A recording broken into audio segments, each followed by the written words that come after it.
Hello and welcome to another Artis Opus video. Today we are covering multi-layer heat bloom without an airbrush. Normally this technique is done with an airbrush. If you do have an airbrush and you can use it, I would recommend it because it is kind of made for airbrushing. If you either don't have an airbrush or if the situation or the placing of the piece doesn't allow you to airbrush it, we're going to work out how to do it with a brush.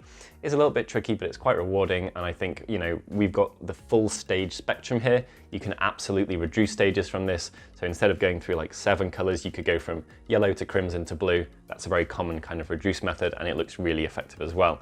Anyway, we've got everything you could possibly need in this tutorial. Let's jump in and I'll cover some more details in the outro.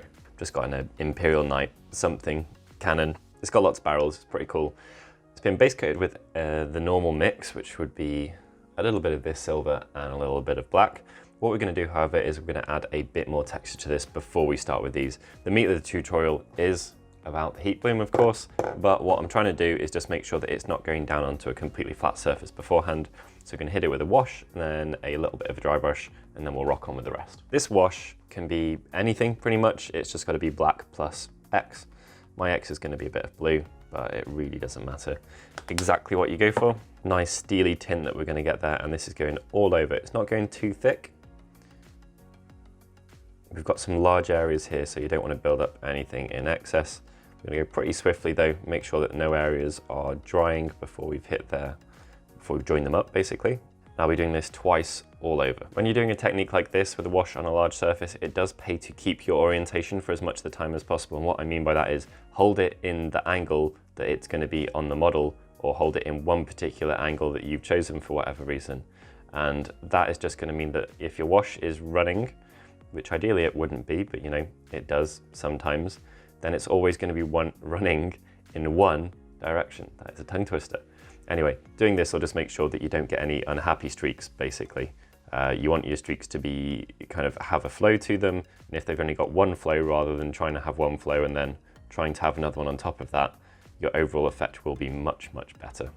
So we've got some of the silver now, and we're just going to use this to pick up the edges of this piece. So we don't want it to be too heavy at all. Better too light than too heavy. Test it here, should be good, and then we're gently going to buff up the entire thing. I'm not particularly picking an orientation or anything like that. What this will do though is it will smooth out any of those wash stages that didn't go perfectly. For our heat bloom, I'm going to be using Scale 75's INKTENSE inks. They are just fairly intense inks, the names on the tin as far as these go. The important thing is to transition through colours in the right order. Now there's a couple of different types of heat bloom. I'm going for the super vibrant rainbow coloured one, but you can do a slightly more toned down one. I'm going to go from yellow to orange, which will be a mix of the yellow and the red to violet to blue, and then you can pretty much go to black at the end. We'll see how the piece looks at that point. And we want to give ourselves a little bit of spacing for each of the colours so we can fully appreciate, the pretty effect that we're going for. I'll be taking all these inks from the side, and we're just going to carefully stipple them on. Now we're not looking to build up any excess texture, and it will definitely take a bit of patience. The nice thing about it being round is we literally just can rotate it. So let it dry, rotate it, go again and again and again. What I am going to do though, while I'm here, take a bit more, and I'm actually just going to coat. As long as it doesn't pull in the recesses, which I'm going to be careful about, I'm going to coat the entirety of the gun here with this yellow stage. Now the reason for that is that these inks are going to cover better over themselves. While I'm here, I may as well lay a foundation for the rest of it. So quickly especially as this is a Series D, just looking to avoid building up excess. And then let's see what we can do about this. I'm going to take some of the yellow and a dot of the red, and it's already going to instantly turn turbo orange. Take even more of the yellow. That's better. Okay, so what we're going to do here is make sure we don't build up excess as much as possible, but we're just going to cover a slightly smaller selection with this orange. And rather than making my way all the way up and all the way down now, because I don't want to give myself an opportunity to collect in those, I'll turn it around. And I'm just going to do the section that I want the band of orange to be in. And it's just a matter of doing a layer, letting it dry. You can hair dry it if you're impatient like I am, rinse repeating, and then doing that several times. If you happen upon one of your inks that is way stronger than the others like mine, don't be afraid to dilute it further, and please do test it on the palette. You know, if you touch something and you're like, whoa, that's strong. I mean, look at this, that's practically a poster paint. This could be because it's a very old paint of mine and it's dried up a little. It's not because it's a bad paint or anything. So I've just diluted the red a little bit further, and I've actually mixed a little bit of our previous orange mix in with it. And I'm going to test it on the underside of the gun in case it does anything too extreme. Seems to be okay, but as a result of that dilution, it is pulling in the recesses a bit more. So we're going to have to be really careful to make sure that this goes on as a glaze and that we don't just pull it in the recesses disproportionately. You can always take your previous mix and mix it in with it. Don't worry about it. And it's absolutely fine to go super thin. So I could remove all of this pretty much. So there's barely anything on the brush. And that gives us something subtle. And you're basically just exchanging speed for less worry about making mistakes. So, you know, I could be doing this faster, or I could take twice as long on this part of it and be half as likely to make a mistake. Entirely up to you.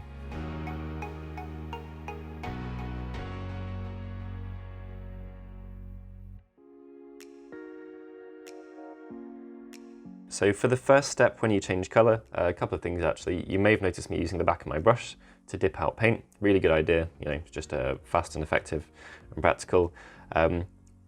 One note for when you get to the stronger colours, for the first couple of stages, just introduce a little bit more water to the mix and make sure that you don't have too much on your brush.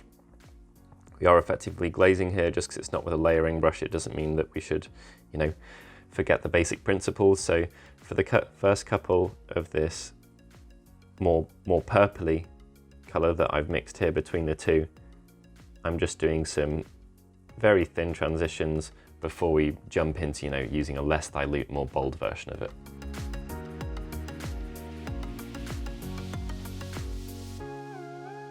So at this stage I've actually moved to stippling. You could use this for all of the piece if you wanted. Basically you could pick between either stippling or glazing. The consistency of the paint doesn't change whatsoever, it's just a different form of application. And as we get closer to the end with the dark, scary colours, I prefer to use stippling. I think it gives me a little bit more direct control, and there's less opportunity for stuff collecting in the recesses. We're going to have to fix these bits. That's happened in the early stages, so yeah, stippling for the win. Anyway, time to get scary. Let's jump in and just grab that badass purple that we've got. And take a little bit of the red and mix it in with it. And of course, we are going to dilute it as well, as we said, first steps. Now what I'm looking to do here, which I can speed up by just using a bit of towel, is take a lot of it off. Scary colours.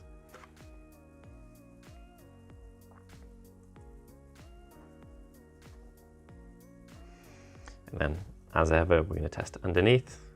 That's looking pretty good actually. I think that's exactly the right tone and level. And we're going to start from the darker end. And what I'll do is, once a bit of this is worked off, if I need to do a smoothing layer to soften the transition, I can absolutely just grab a little bit of water and do that.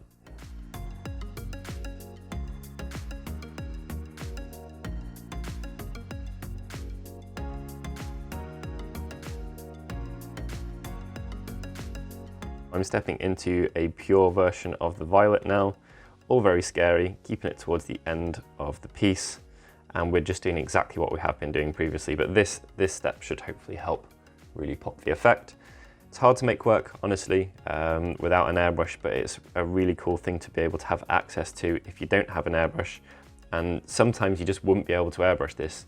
At a smaller scale, I think this will actually get quite a lot easier because you can do a lot with glazing. Just, you know, grab a 2M or something like that and push towards the end of the piece. But at this kind of medium scale, it's definitely a bit more tricky. However, I think we should still end up with something pretty striking by the end of this, and it's something that really would grab attention for sure. Okay, so what I'm going to do is completely dry this off, and then to counter the fact that we just haven't been able to put down our glazes as thin, at this speed at least, haven't been able to put them down as thinly as you could with an airbrush, I'm actually going to do a little bit of a hack around and do a quick, very light stage of dry brushing just to introduce some metallics to it, and I'll explain more about that as we do it. So pop this off and dry it, and then we'll jump in. I'm taking a very, very light amount of this. You'll see how much I'm removing on my palette. And the idea is here that we're just going to make sure that some of the edges do remain shiny. Like the softest touch ever. I'm barely gripping this, it's flexing a lot in my hand. We're going to softly buff this up. I cannot overstate how softly and gently this is. But this should do wonders and help us kind of pull back the technique. Okay, so that looks pretty cool like that. We have dulled things down a little bit, but part of the reason for doing it is because we want to go in with our bluey stage at the very end and make sure that we really keep some depth on that, which is a lot easier when it's only going over one layer.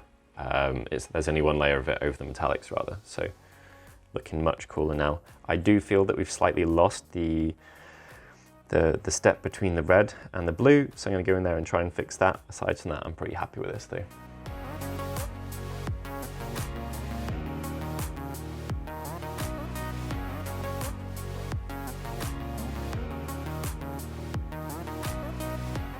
There we go, so that's really injected that step in that I wanted. And then what I am going to do is I'm going to add a tiny bit of black to the blue and hit the very end of the gun with that. It doesn't matter particularly what black you use. You could use an ink if you wanted. I'm going to use a Baden for the same reason we normally use it, and that's that it's actually got very low coverage for a black, so it's quite forgiving in mixes.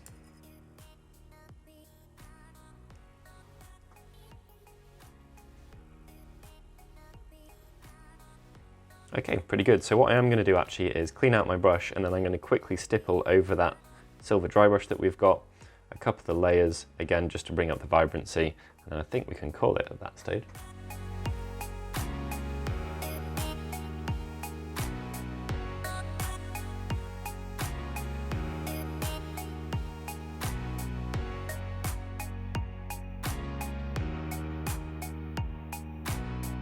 I'd say that was pretty successful. Fairly pleased with this end result. It is going to be pretty striking on, you know, most backgrounds. There's not many other places in a model you can get that many colors that close together without it looking like a rainbow explosion.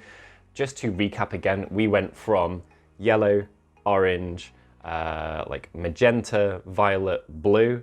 You do not need to do all of those, and the typical kind of reductive method used to be Cassandora yellow, Caribou crimson, Drakenhof nightshade, and that was it. I've given you more than that, so you can reduce everything from it if you need. And as I touched on, you know, you can change this for whatever you like. If you want to have a bloom that goes from, I don't know, like green to blue to black, that's absolutely fine. And metal behaves in different ways in different environments. So I think you can pretty much get away with whatever you want, as long as it makes sense in terms of the context of your model, or whether it's on brass or something like that. Just hold in mind that you should be going from your lighter colors, so not like the actual color of them, but the tone of them. If you turned it black and white, touched on that in a recent tutorial, you want it to go from lighter to darker.